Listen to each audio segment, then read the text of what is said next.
गुलेरिया परिवार में एक नए सदस्य के आगमन से खुशी का माहौल था। सभी परिजन ये खुशखबरी आपस में बांटने में व्यस्त थे। तभी अनिका चुपचाप वहां से निकलकर दूसरी तरफ चली गई। रोहित का ध्यान अनिका पर ही था और जैसे ही वो उसके पीछे जाने लगा, सिद्धार्थ ने उसे रोक लिया।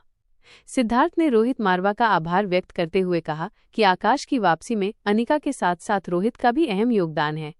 उसने खुशी जताई कि अनिका को रोहित जैसा जीवनसाथी मिला है। उधर कुछ दूर जाने के बाद अनिका सबकी नजरों से ओझल हो गई।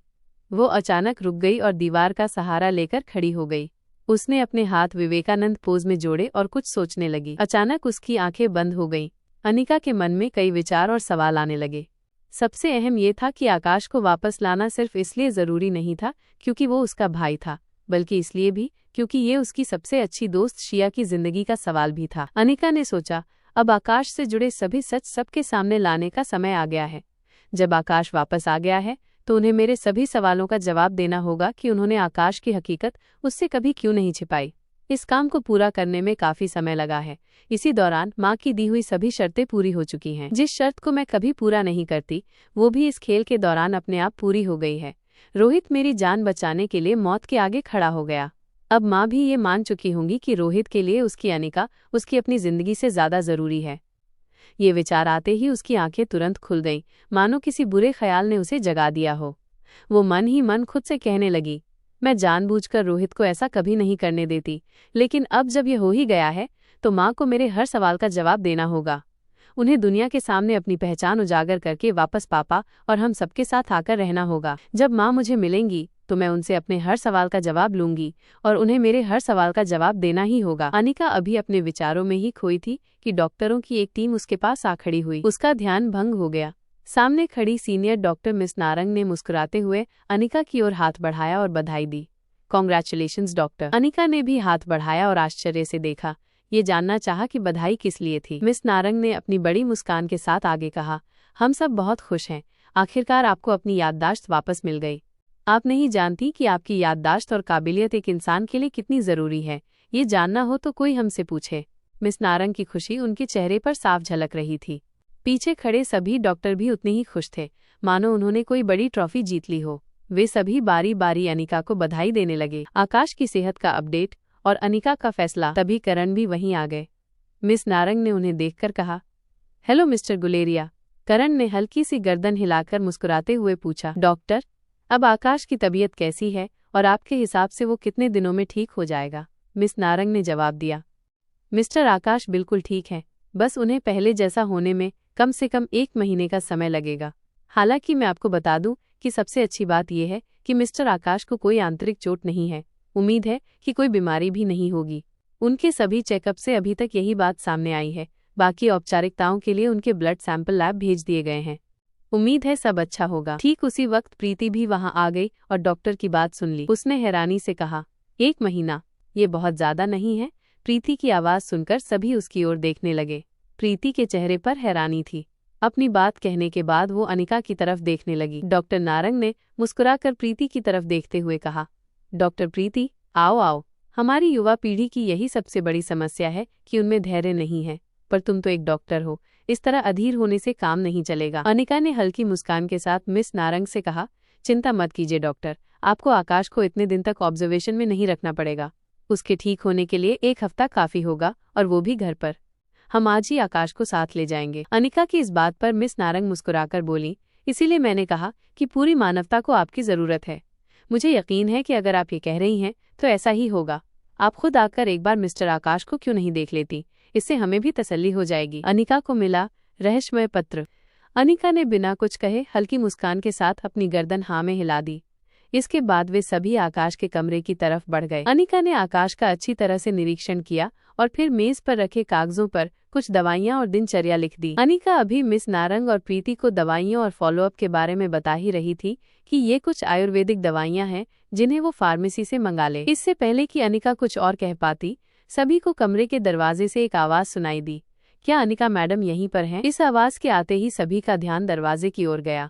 वहां एक अधेड़ उम्र का व्यक्ति साधारण वेशभूषा में खड़ा दिखाई दिया। तभी प्रीति ने उसकी बात का जवाब दिया, आप कौन? उस व्यक्ति ने जवाब दिया, मुझे सिर्फ अनिका मैडम से बात करनी है, क्या आप अनिका मैडम हैं? ये सुनकर प्रीति अनिका की तरफ देखने लगी।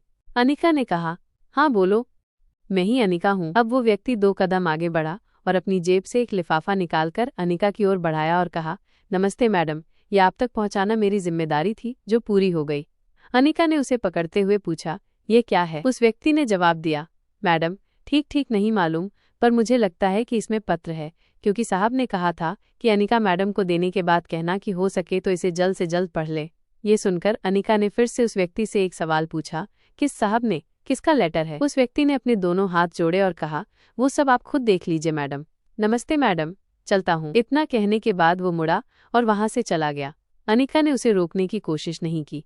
उसने अपने हाथ में पहले से पकड़े हुए कागज और पेन मिस नारंग को दिए और उस पत्र को लेकर कमरे से बाहर निकल गई। उसने लिफाफे को खोला और उसमें से पत्र निकालकर पढ़ने लगी। रोहित और अनिका की उलझन। जैसे ही अनिका पत्र को पढ़ने के बाद उसे दोबारा मोड़कर रखने लगी, ठीक उसी वक्त पीछे की तरफ से रोहित आ गया। जैसे ही अनिका पीछे मुड़ी, रोहित उसके एकदम करीब पहुंच चुका था। इससे पहले कि अनिका टकराकर गिर जाती, उसने अपने हाथ आगे बढ़ाकर अनिका को कमर से पकड़ लिया और बड़े ही रोमांटिक अंदाज में कहा, इतनी जल्दबाजी किस लिए क्वीन? अनिका ने रोहित के रोमांटिक सवाल का रूखा और ठंडा सा जवाब दिया, हमें अभी इसी वक्त यहाँ से निकलना होगा। अनिका ये कह ही रही थी कि तभी प्रीति एक बार फिर उसके पीछे से आ धमकी और बोली, क्या हम भी आपके साथ चले अनिका? अनिका ने प्रीति की तरफ देखा और बड़े ही सहज लहजे में कहा, नहीं, तुम यहीं रहकर आकाश का ध्यान रखो, वहाँ तुम्हारी कोई जरूरत नहीं, हम जल्दी ही लौट आएंगे। ठीक उसी समय रोहित के पीछे से भूमि की आवाज आई और वो कौटिल्य के साथ वहाँ पहुँच गई। भूमि ने मजाक में पूछा, क्या वहाँ हमारी जरूरत भी नहीं है? क्या तुम दोनों किसी रोमांटिक जगह पर जा रहे हो? अनिका के जवाब देने से पहले ही भूमि अपनी बात जारी रखते हुए बोली, ये बिल्कुल गलत है। देखो अनिका, सिर्फ तुम दोनों ही इस सारी भागदौड़ से थके नहीं हो, हम सबको भी एक ब्रेक चाहिए। देखो, हम तुम्हारे रोमांस में कोई दखल नहीं देंगे, पर इस छुट्टी पर हमें भी साथ ले चलो। फिर उसने प्रीति की ओर देखा और पूछा, प्रीति बताओ, क्या मैंने गलत कहा? भूमि की बात सुनकर प्रीति थोड़ी झिझक गई। बेशक अनिका उसके लिए एक माँ जैसी बड़ी बहन थी, लेकिन प्रीति इस समय तुरंत कोई अच्छा जवाब नहीं दे पा रही थी। एक पल के लिए वो स्तब्ध रह गई। फिर अचानक उसके दिमाग की बत्ती जली और उसने जवाब दिया, इस बात का जवाब मुझसे बेहतर कौटिल्य भैया दे सकते हैं, आप उन्हीं से पूछिए ना। इससे पहले की बात और आगे बढ़ती, अनिका ने अपने हाथ में पकड़ा लेटर भूमि की तरफ बढ़ा दिया। भूमि ने अनिका की तरफ देखा और लेटर को ऐसे पकड़ा जैसे कोई नई मुसीबत हाथ में ले रही हो। फिर उसने झट से लेटर खोलकर मन ही मन पढ़ना शुरू कर दिया। जैसे ही उसने शुरू की कुछ लाइनें पढ़ी, वो बोली, वाह वाह, क्या बात है, इतना लिखने वाला तो कोई दिलेर ही हो सकता है जिसे जिंदगी का कोई मोह ना हो। कुछ ही पलों में उसने पूरा पत्र पढ़ डाला और अंत में अनिका की तरफ देखते हुए कहा, यह तो एकदम गलत बात है, कोई अपने साथ ऐसा कैसे कर सकता है, यह कानून अपराध है। भूमि की बात सुनकर रोहित के चेहरे के भाव बदल गए। भूमि ने रोहित का चेहरा देखने के बाद अनिका की ओर देखा और पूछा, क्या तुम्हारे मिस्टर मारवा ने ये लेटर नहीं पढ़ा? अनिका ने बिना कुछ कहे न में गर्दन हिला दी। अब भूमि ने लेटर नीचे करते हुए कहा, हाँ तो ये इसके पढ़ने की चीज भी नहीं है।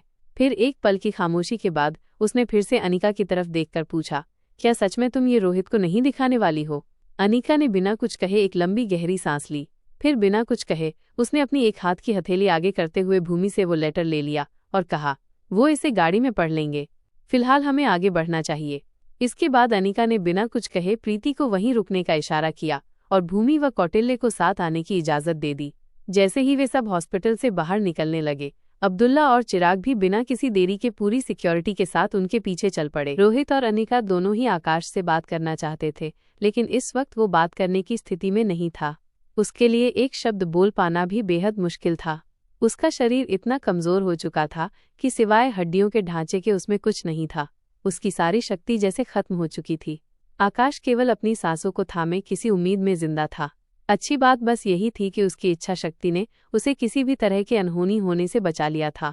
आकाश का वापस मिल जाना ही सभी के लिए बड़ी खुशी की बात थी।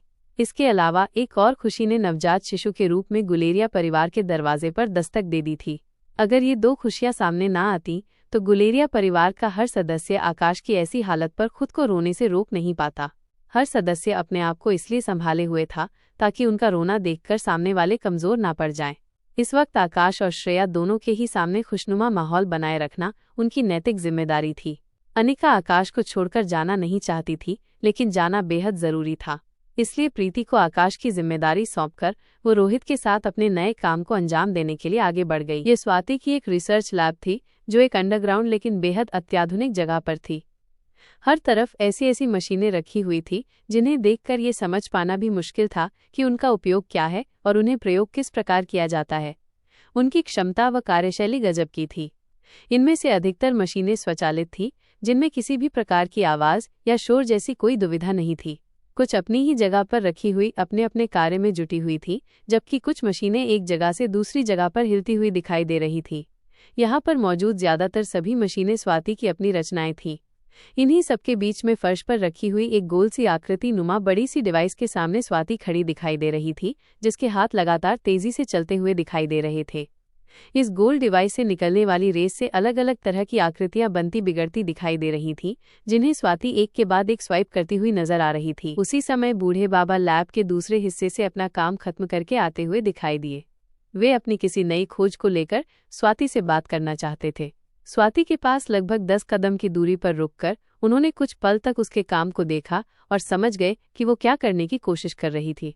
कुछ ही देर में उन्हें एहसास हुआ कि स्वाति को उनके आने की आहट भी नहीं हुई थी, इसलिए उन्होंने खुद ही उससे कहा, क्या हुआ स्वाति मैडम, क्या लोकेशन ट्रेस करने में परेशानी आ रही है? आप पिछले कई घंटे से खुद ही इस काम में लगी हुई हैं। आप थक गई होंगी, आप आराम कर लीजिए, तब तक इसे मैं देख लेता हूँ। स्वाति ने अपनी नजरें सामने चल रही विजुअल इमेज से हटाए बिना जवाब दिया, ना कोई परेशानी आ रही है और ना ही मैं थकी हूँ। क्या आप ठीक हैं? बूढ़े बाबा ने जवाब दिया, हाँ बिल्कुल ठीक हूँ, मुझे अब तक कुछ नहीं हुआ तो अब क्या होना है, पर आप कुछ ठीक नहीं लग रही हैं। स्वाति ने अपने काम से बिना निगाह हटाए आगे कहा, कल रात क्या हुआ है? अब तक सारी खबर मिल ही गई होगी। बूढ़े बाबा ने जवाब दिया, हाँ दुश्मन की एक और शिकस्त हुई। जितनी आसानी से बूढ़े बाबा ने ये बात कही थी, स्वाति पलटकर उनकी तरफ देखकर पूछती है, क्या ये सिर्फ दुश्मन की शिकस्त है? क्या हमारा कोई नुकसान नहीं? बूढ़े बाबा ने बेहद नरमी से जवाब दिया, हाँ गुलेरिया परिवार का नुकसान हुआ है तो उसे आप अपना नुकसान कह सकती हैं और इसके लिए शौक भी मना सकती हैं। स्वाति पलटकर कहती है, क्या आपको कोई दुख नहीं? बूढ़े बाबा ने उतनी ही नरमी से फिर जवाब दिया, नहीं मैडम, हमारे पेशे में रोग और शौक दोनों के लिए ही कोई जगह नहीं। मैडम, दोनों ही बेमौत मरने को निमंत्रण देते हैं। दुश्मन के लिए सहानुभूति को बेवकूफ़ी से ज्यादा कुछ नहीं कहा जा सकता। बूढ़े बाबा की इस बात पर स्वाति उनकी तरफ देखती है और किसी गहरी सोच में चली जाती है। जस्ट सेफ हॉस्पिटल के बाहर रोहित और अनिका के पहुंचने से पहले ही उनकी गाड़ियां कतार में उनका इंतजार कर रही थीं। रोहित आगे बढ़ा और अनिका के लिए गाड़ी का दरवाजा खोला। अनिका पीछे वाली पैसेंजर सीट पर बैठ गई। रोहित गाड़ी में बैठने के लिए दूसरी तरफ जाने लगा। कौटिल्य दूसरी गाड़ी में बैठने के लिए आगे बढ़ा, तभी भूमि ने उसका हाथ पकड़ा और बोली, रुको, मैं अनिका के साथ ही जाऊंगी, तुम भी हमारे साथ ही आ जाओ। भूमि की बात सुनकर रोहित अपनी जगह पर ही रुक गया और उसकी तरफ देखा। भूमि ने रोहित पर कोई ध्यान नहीं दिया और जल्दी से अनिका की गाड़ी का दरवाजा खोलकर उसके साथ बैठ गई। रोहित भूमि के इस व्यवहार पर काफी हैरान था, पर उसने अपने चेहरे पर कोई भाव नहीं आने दिया। रोहित अच्छी तरह जानता था कि भूमि से किसी भी मामले में बहस करना उचित नहीं था और इतनी छोटी सी बात के लिए तो बिल्कुल भी नहीं। भूमि की जगह कोई और ऐसा करने की हिम्मत नहीं करता। आखिर भूमि रोहित की बहन थी और अब ये भाई बहन के बीच का मामला था। भूमि की इस हरकत पर रोहित के सिक्योरिटी गार्डों ने भी कोई प्रतिक्रिया नहीं दी, क्योंकि रोहित के इशारे के बिना वे इस मामले में दखल नहीं दे सकते थे। रोहित अभी अपनी जगह पर खड़ा सोच ही रहा था कि तभी भूमि ने गाड़ी का शीशा नीचे किया और उसमें से गर्दन बाहर निकालकर रोहित से कहा, हमें देखते ही रहोगे या अंदर भी आओगे? आगे वाली पैसेंजर सीट पर बैठ जाओ। इससे पहले कि रोहित कुछ कह पाता, कौटिल्य ने भूमि से कहा, आप लोग चलिए, मैं दूसरी गाड़ी में आता हूँ। अब रोहित ने अपनी तर्जनी उंगली और अंगूठे को अपने माथे पर रखा और अगले ही सेकंड कौटिल्य को रोकते हुए कहा, क्या तुम हमारे लिए गाड़ी ड्राइव करना चाहते हो? यह सुनकर कौटिल्य अपनी ही जगह पर रुक गया। कौटिल्य पहले ही भूमि की हरकत पर असमंजस में था। अब रोहित की इस बात पर उसे थोड़ी झिझक महसूस हुई। उसे समझ ही नहीं आ रहा था कि वो क्या करे।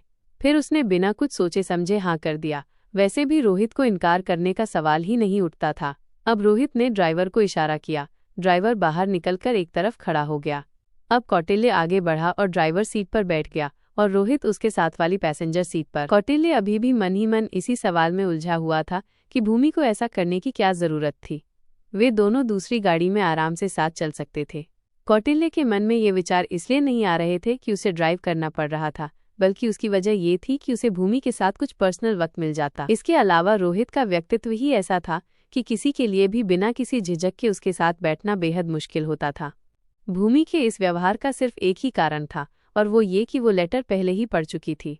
अब वो उस लेटर पर रोहित का रिएक्शन देखना चाहती थी। जहां रोहित और कौटिल्य के चेहरे एकदम सामान्य थे, वहीं भूमि के चेहरे पर बड़ी सी मुस्कान थी। ये मुस्कान सामान्य नहीं थी, इसमें शरारत छिपी थी। सभी के बैठ जाने के बाद काफिला आगे की ओर बढ़ गया। भूमि आगे की सीट की तरफ झुककर रोहित से पूछती है, रोहित, क्या तुम नहीं जानना चाहते कि हम कहाँ जा रहे हैं और क्यों? रोहित और कौटिल्य दोनों को ही ठीक ठीक नहीं पता था कि वे किस तरफ जा रहे हैं। उन्हें बस आगे चल रही सिक्योरिटी टीम को फॉलो करना था। अनिका ने पहले ही अब्दुल को लोकेशन भेज दी थी, इसलिए सिक्योरिटी गार्ड्स और ड्राइवर जानते थे कि उन्हें कहाँ जाना है। रोहित बिना कोई हाव भाव दिखाए भूमि की बात सुनकर हल्की गर्दन घुमाकर तिरछी नजरों से उसे देखता है। रोहित के कोई जवाब न देने पर भी भूमि आगे कहती है, अच्छा कोई बात नहीं, अगर तुम्हें नहीं पता है तो अब पता चल जाएगा। क्या तुम वो लेटर पढ़ना नहीं चाहोगे जो तुम गाड़ी में पढ़ने वाले थे? भूमि की ये बात सुनकर अनिका हल्की सी गर्दन नीचे झुका लेती है और अपने माथे पर अपनी 4 उंगलियां रख लेती है। वह समझ जाती है कि भूमि शरारत के मूड में है और इसी वजह से उनके साथ एक ही गाड़ी में आई है। वह जानती थी कि अब उसे वह लेटर रोहित को देना ही होगा, क्योंकि इस तरह किसी और के सामने वह रोहित को नजरअंदाज नहीं कर सकती थी। इसलिए वो चुपचाप अपनी जेब से पत्र निकालती है और रोहित को देने के लिए उसकी तरफ देखती है। रोहित पहले ही उसी की ओर देख रहा था। अनिका वह पत्र रोहित की तरफ बढ़ा देती है। रोहित चुपचाप उस लेटर को ले लेता है और वापस आगे की ओर चेहरा करके बड़े ही शांत भाव से उसे खोलकर पढ़ने लगता है। पत्र में लिखा था, अनिका जी, जब मैंने पहली बार आकाश की बहन अनिका को देखा था, उससे पहले ही उसकी तारीफें सुन सुनकर मैं उसके प्यार में पड़ चुका था। अब मुझे ये कहने में कोई डर नहीं कि मैं आपसे बेइंतहा मोहब्बत करता हूँ। इतना पढ़ते ही रोहित के तन बदन में आग लग जाती है। वो इस बात का भी ख्याल नहीं करता कि इस वक्त उसके साथ गाड़ी में भूमि और कौटिल्य भी मौजूद हैं। अब वो अपना शरीर पीछे की तरफ घुमा लेता है और अनिका की तरफ देखता है। उसकी आंखों में एक प्रेमी वाली जलन दिखाई देती है और वो अपने चेहरे के बदलते हुए हाव भाव पर भी नियंत्रण नहीं रख पाता। वो अनिका से कहता है, क्या इसे अपनी जिंदगी से प्यार नहीं? इसकी इतनी हिम्मत कि रोहित मारवा की पत्नी को इस तरह का लेटर लिखे। रोहित के ऐसा कहते ही भूमि के चेहरे की मुस्कान और बड़ी हो जाती है। अनिका शांति से रोहित की तरफ देख रही थी और कोई जवाब नहीं देती, क्योंकि वो अच्छी तरह जानती थी कि भूमि इसी पल के इंतजार में उनके साथ आई है और वो रोहित को परेशान करने का कोई मौका नहीं छोड़ेगी। साथ ही अनिका को इस बात का भी पूरा ख्याल था कि भूमि के अलावा कौटिल्य भी गाड़ी में ही मौजूद है। ये उन दोनों पति पत्नी का पर्सनल स्पेस नहीं है। भूमि आग में घी डालने को बेताब थी। उसने तुरंत जवाब दिया, नहीं, उसे तुम्हारा कोई डर नहीं। आखिर तुम उसे मारने से ज्यादा कर भी क्या सकते हो? आज मोहब्बत में फना होकर वो खुद को अनिका का तुमसे भी बड़ा आशिक साबित कर देगा। वैसे भी तुम्हें इसके लिए भी तकलीफ नहीं उठानी होगी। वो तो खुद अपनी मौत की तारीख और वक्त लिख चुका है। खुद मौत के गले लगने वाले को मौत के मुंह का क्या डर? एक पल का विराम लेकर भूमि आगे बोली, मरने और मारने का छोड़ो रोहित, अभी ये सोचो कि उसे तुमसे बड़ा प्रेमी साबित होने से रोकने के लिए उसे जिंदा बचाओगे कैसे? भूमि की ये बात सुनकर रोहित उसकी तरफ देखने लगा। भूमि ने अपना एक हाथ आगे करके गर्दन हिलाते हुए कहा, मुझे ऐसे क्या देख रहे हो? क्या तुम्हें मेरी बात समझ नहीं आई? कोई बात नहीं, मैं तुम्हें सब समझाती हूँ। फिर 1 सेकंड के लिए चुप रहकर और कुछ सोचकर उसने दोबारा कहा, वैसे मेरे समझाने की बिल्कुल भी कोई जरूरत नहीं है। आगे पढ़ो कि क्या लिखा है, खुद ब खुद सब समझ जाओगे। भूमि की बात सुनकर रोहित उसी पोजीशन में बैठे हुए एक बार फिर लेटर को पढ़ना शुरू कर देता है। पत्र में लिखा था, मैं दिल से चाहता था कि जब आप अपने लिए लड़का चुने तो वो खुशनसीबी मुझे मिले। ये पढ़ते ही रोहित का चेहरा गुस्से से तमतमा उठा। आगे लिखा था, पर सबकी किस्मत रोहित मारवा जैसी नहीं होती। अगर सही कहूँ तो आपके लिए रोहित मारवा से अच्छा कोई दूसरा मैच हो ही नहीं सकता। रोहित ने पूरा पत्र पढ़ डाला, जिसकी अंतिम पंक्तियां थी, मैंने हर पल को भरपूर जिया है, अब इस दुनिया से जाने का वक्त हो गया है। तड़प तड़प कर मरने से अच्छा है कि मैं अपने लिए एक आसान मौत चुनूं, जो मैं चुन चुका हूँ। अब आप सोच रही होंगी कि मैं ये सब आपको क्यों बता रहा हूँ। दरअसल इसकी 2 वजह हैं।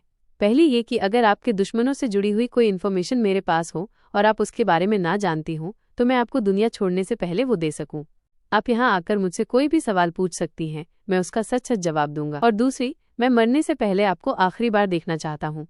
मैं जानता हूँ कि आप पर मेरे जैसे मर मिटने वाले आशिक बहुत होंगे। अगर आज आप मुझ पर रहम खाकर यहाँ आती हैं तो मेरी खुशनसीबी, और अगर नहीं आई तो उसमें आपका कोई कसूर नहीं, वो मेरी बदकिस्मती। पूरे पत्र को पढ़ते हुए रोहित के चेहरे के हाव भाव कई बार बदले, जिन्हें वो चाहकर भी रोक नहीं पाया।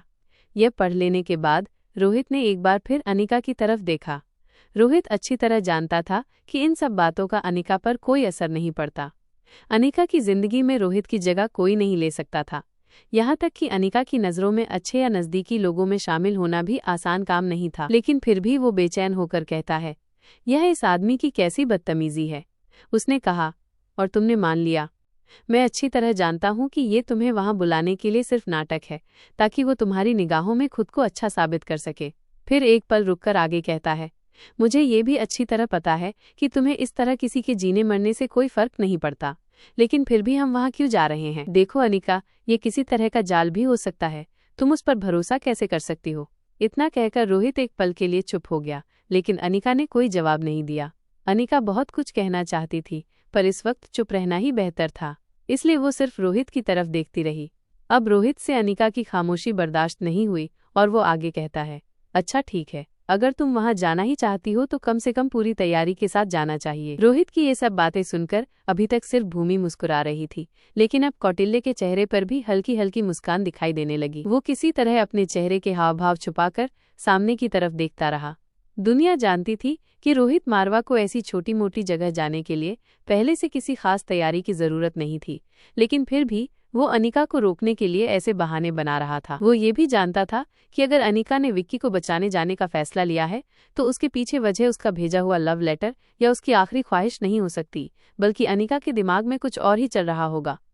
रोहित अपने आप में काफी असहज महसूस कर रहा था। रोहित की बात सुनकर भूमि पहले एक नज़र रोहित की तरफ देखती है और फिर अनिका की तरफ चेहरा करते हुए कहती है, रोहित बिल्कुल सही कह रहा है, तुम्हें उसकी बात पर ध्यान नहीं देना चाहिए। वहाँ कोई जाल बिछा हो सकता है।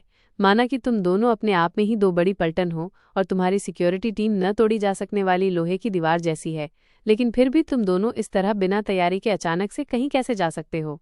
फिर एक पल रुककर रोहित की तरफ देखकर दोबारा कहती है, पर रोहित तुम्हें भी समझना चाहिए, अनिका कभी नहीं चाहेगी कि कोई प्यार करने के मामले में तुमसे आगे निकल जाए, इसलिए उसकी जान बचाना बेहद जरूरी है। इस वक्त भूमि के चेहरे पर हल्की हल्की हंसी थी। रोहित को यह समझने में अब और देर नहीं लगी कि भूमि के दिमाग में क्या चल रहा है। रोहित बिना किसी देरी के अपने चेहरे के भाव पर काबू पा लेता है और वापस सीधा होकर बैठने के साथ साथ आगे की ओर देखने लगता है। रोहित ऊपर से शांत हो गया था, लेकिन उसके अंदर ही अंदर अभी भी तूफान उठ रहा था। वहीं भूमि, कौटिल्य और अनिका तीनों के चेहरे पर हल्की हल्की मुस्कान दिखाई दे रही थी। जैसे ही रोहित ने जाल बिछे होने की बात कही, वैसे ही अनिका को बीती रात का ख्याल हो आया। आकाश को दमयंती देवी के चुंगल से छुड़ाने के बाद जब वे लोग कुछ दूर निकल आए थे, तब एनी अपने काम को अंजाम देने के लिए गाड़ी से उतर जाती है। अब तक एनी और लक्ष्य में से किसी का भी कोई मैसेज या कॉल नहीं आया था। अब जहां एक ओर वह एनी और लक्ष्य से बात करना चाहती थी, वहीं दूसरी ओर वह जानना चाहती थी कि दमयंती देवी और उसके किले पर क्या बीती है। अनिका अच्छी तरह से जानती थी कि दमयंती देवी खामोश बैठने वालों में से नहीं है। अनिका को एक बार फिर से लच्छों का ख्याल हो जाता है और वह अंदर ही अंदर बेचैन हो उठती है। रोहित का काफिला दिल्ली की सड़क पर तेजी से आगे बढ़ रहा था। कार में बैठी अनिका एनी और लक्ष्य के बारे में सोच रही थी, तभी उसे एनी का मैसेज मिला जिसमें लिखा था, I have done all my work, now I am at lab. Anika ने जवाब में ओके टाइप कर दिया। उसी पल अनिका का फोन बजने लगा। स्क्रीन पर लक्ष्य का नाम देखते ही उसने तुरंत कॉल उठाई और हेलो कहा। लक्ष्य ने बताया, हमें हमारा मेन टारगेट वहां नहीं मिला, जैसा हमने सोचा था वैसा नहीं हुआ, उसका भी कोई पता नहीं चला। हमने बहुत कोशिश की, लेकिन अभी तक उसके बारे में कोई जानकारी नहीं मिली है। जो कुछ भी मिला उसे हम यहाँ कैंट आर्मी बेस ले आए हैं। हमारे पास आगे के लिए प्लान है, लेकिन फिर भी आपकी राय जानना जरूरी है।